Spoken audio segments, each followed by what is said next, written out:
Le Dim-mak, un art martial ancien et mystérieux. Ces techniques de pression et de frappe des points énergétiques peuvent tuer ou blesser un adversaire en un clin d'œil. Selon un vieil adage, le Dim-mak le plus puissant s'appelle le Dim-mak sans ombre. Tous ces mystères ont été écrits dans un livre. Pendant des siècles, de nombreuses écoles d'arts martiaux se sont livrées à une lutte sanglante pour s'emparer du livre et maîtriser les mystères du Dim-mak sans ombre. Quelle est cette forme fantastique de Kung-Fu? Pourquoi tant de maîtres se sont battus pour elle au risque de leur vie? Combien de prises mortelles sont décrites dans ce mystérieux livre? Après un siècle de vicissitudes, l'ancien livre est devenu méconnaissable. Il est incomplet, sans couverture, mais dedans est notée une prise appelée Dim-mak sans ombre. Je sais ce que c'est, mais comment pourrait-il être sans ombre? Il n'y a pas de méthode ni de mode d'emploi. Je me demande donc pourquoi on l'appelle Dim-mak sans ombre. Se peut-il que le mystérieux Dim-mak sans ombre ait réellement disparu sans laisser de traces, comme son nom le suggère? Je pensais que cette prise était perdue depuis des générations, mais après enquête, Zhao Qilong a trouvé que les arts martiaux traditionnels avaient été préservés dans le sud du Zhejiang. Il se peut que l'on trouve cette prise là-bas. C'est pourquoi nous sommes allés dans le district de Changnan.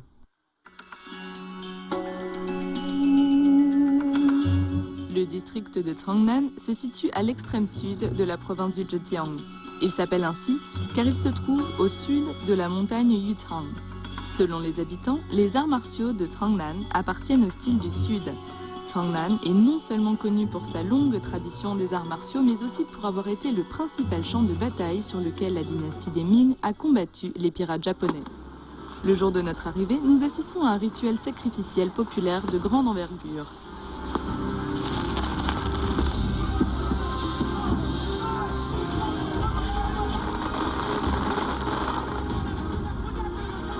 Ce porc offert en sacrifice a été élevé pendant 3 ans et pèse 500 kilos. En plus, les jeunes hommes qui le portent marchent vite et sans effort. Cela nous étonne beaucoup parce que l'animal, mais aussi le support, sont lourds. Ces gens pouvaient le porter et même courir avec dans le temple des ancêtres. Cela montre que les locaux ont une bonne condition physique.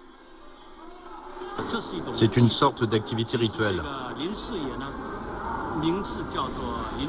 Lin Zhezhou est directeur adjoint et chercheur associé du comité d'histoire du district de Changnan. Il connaît bien les arts martiaux traditionnels du coin. En discutant avec lui, nous apprenons que presque tous les villageois appartiennent au clan de la famille Lin, un ancien art martial populaire appelé Xiongqi Wu Qifa, littéralement boxe grandiose et étrange des 5 bases, se transmet au sein du clan depuis un millénaire. À présent, l'héritier le plus brillant de ce savoir est maître Lin Xiaotong. On dit d'ailleurs que le Dim-mak sans ombre fait partie des techniques uniques qu'il maîtrise. En apprenant la nouvelle, nous décidons de mener notre enquête.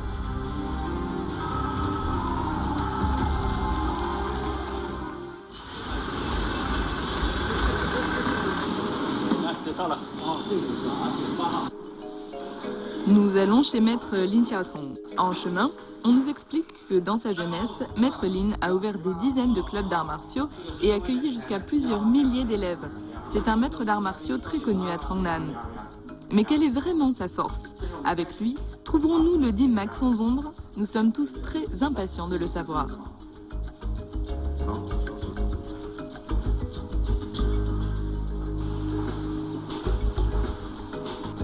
Les arts martiaux chinois sont riches et variés et les experts sont légion. Quelqu'un d'ordinaire ne peut juger leur vraie valeur qu'à travers le combat réel. Mais à peine l'a-t-il rencontré que Zhao Qilong nous confie que Lin Xiaotong est un grand maître. Ils ne se sont pas combattus, alors comment Zhao Qilong fait-il pour le savoir? Pour évaluer le niveau de quelqu'un qu'il rencontre pour la première fois, un maître va lui serrer la main ou lui proposer de s'asseoir en lui tirant sur le coude. Cela permet d'avoir une idée de la force et de la technique de l'adversaire. Lors de notre rencontre avec Maître Lin, nous lui racontons l'objet de notre visite. Nous lui demandons s'il existe un mouvement appelé un DIMAC sans ombre dans la légendaire boxe grandiose et étrange des 5 bases. Comme nous sommes pour lui des étrangers, Maître Lin ne nous montre pas directement ce mouvement légendaire. Maître Lin, à Beijing, j'ai lu dans un vieux livre que le DIMAC sans ombre était populaire dans le sud du Zhejiang. Il permettrait d'attaquer les points vitaux de l'adversaire dans l'obscurité. Est-ce que vous connaissez cette forme de kung-fu? Oui. Oui, vraiment? Vous pouvez nous montrer? Vous montrer? Voilà ce qu'on va faire. Comme vous venez de loin, je vais d'abord vous faire visiter. Maître Lin est un vieux renard. Il dit qu'il connaît ce mouvement, mais il ne nous le montre pas et on reste sur notre faim. On a donc décidé de rester pour découvrir cette technique. Quand on observe Maître Lin s'exercer, ses expressions sont très exagérées.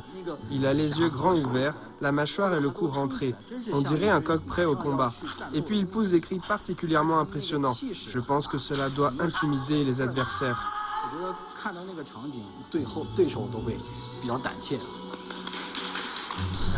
Maître Lin, comment s'appelle cet enchaînement?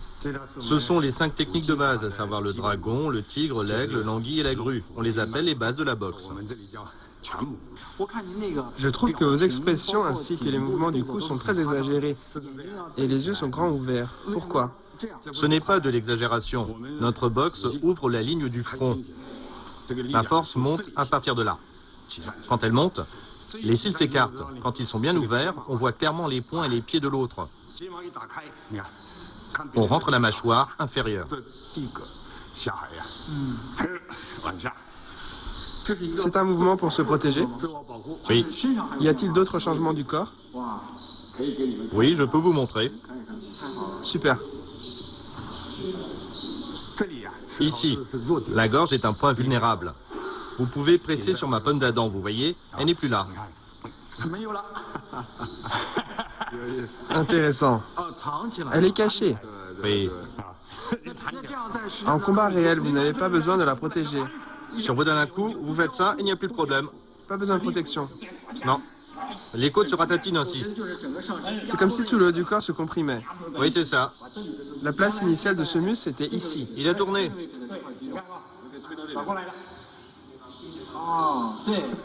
C'est comme déplacer un bouclier arrière vers l'avant. On le déplace pour protéger les côtes. Je peux toucher? Oui. C'est de la chair, il n'y a plus d'os. Oui, cette partie est complètement recouverte. Instantanément, les os ont changé de position et se sont comprimés ensemble. En plus, les muscles sont complètement déplacés vers l'avant, et cela à grande échelle, afin de protéger les os. J'ai trouvé cela dur comme un gilet pare-balles. C'était dur quand j'ai frappé, je n'ai pas réussi à pénétrer.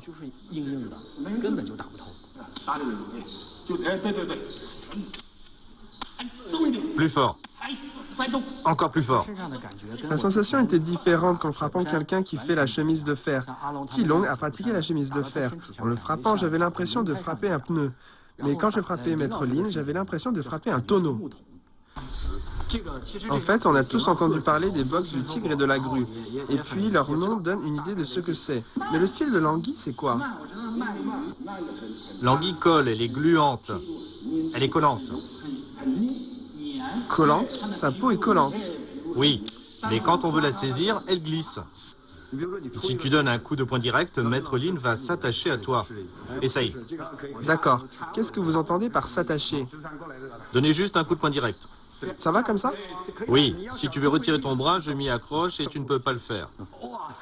Je réessaye.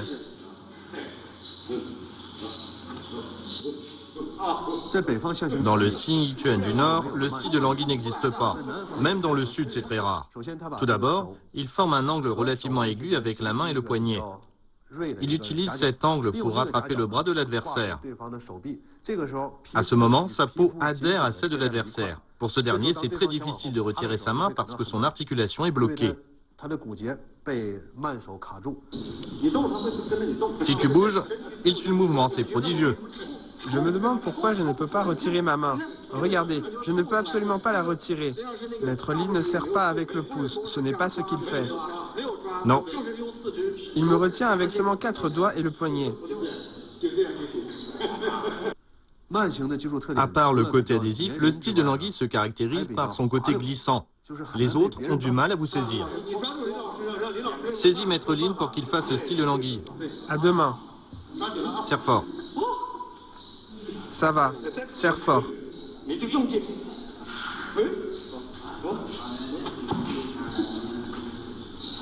Et voilà. Lin Xiaotong appartient à la 22e génération d'héritiers du Xiongqi ou Jifa. Selon lui, l'histoire de la famille Lin remonte à Lin Yi, gouverneur militaire au Xe siècle. Le chiffre 5 fait référence à 5 styles à main nue imitant des animaux, à savoir le dragon, le tigre, l'aigle, l'anguille et la grue. Il fait aussi référence aux méthodes des 5 articulations et des 5 pieux.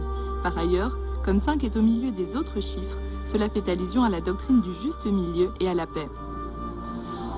Le qualificatif étrange, quant à lui, fait référence à une particularité de l'art martial de la famille Lin.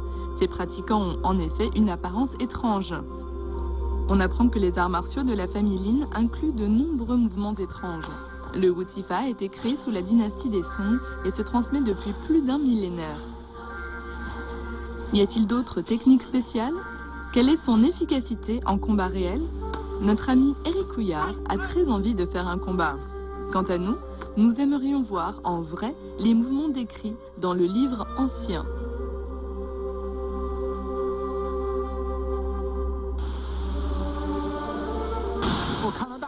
Comme c'est apaisant de voir la mer. Je ne m'attendais pas à ce que Maître Lin choisisse cet endroit pour un combat. Comme ça doit être agréable de le faire ici. Le cadre est magnifique, mais je pense que si Maître Lin a choisi ce lieu, c'est qu'il doit y avoir une autre raison. Eric Couillard est américain, il est fort en jet kunedo et en armise. Après sa première apparition dans l'expérience du vrai kung-fu, il s'est exercé en reclus.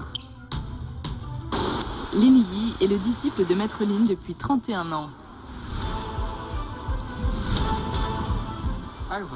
Eric est revenu changer. J'avais très confiance en lui.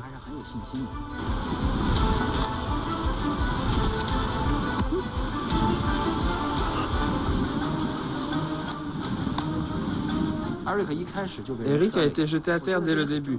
Je trouve ça normal parce qu'il n'a jamais eu de contact avec cette boxe. Il faut un temps d'adaptation.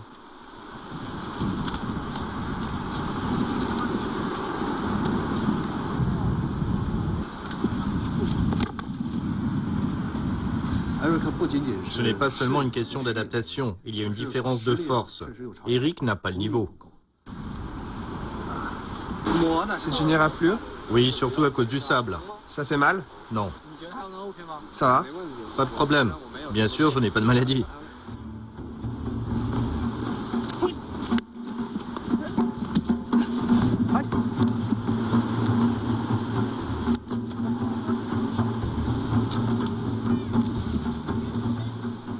Plusieurs fois, Eric a été mis à terre grâce au mouvement appelé assaut du tigre affamé ou assaut du tigre. Même sans y mettre beaucoup de force, ce mouvement reste très puissant. Eric était en situation d'infériorité pendant tout le combat. Son adversaire le mettait à terre en 1 ou 2 mouvements. Je ne m'attendais pas à ce que ça soit à ce point-là.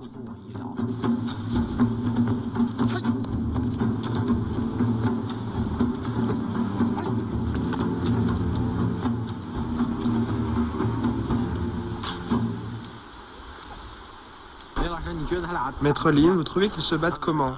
Ils sont pas mal tous les deux. Surtout lui. Pourquoi? Parce qu'on est sur le rivage. Pour lui, c'est difficile. Oui. Si c'était sur un sol dur, il serait plus agile.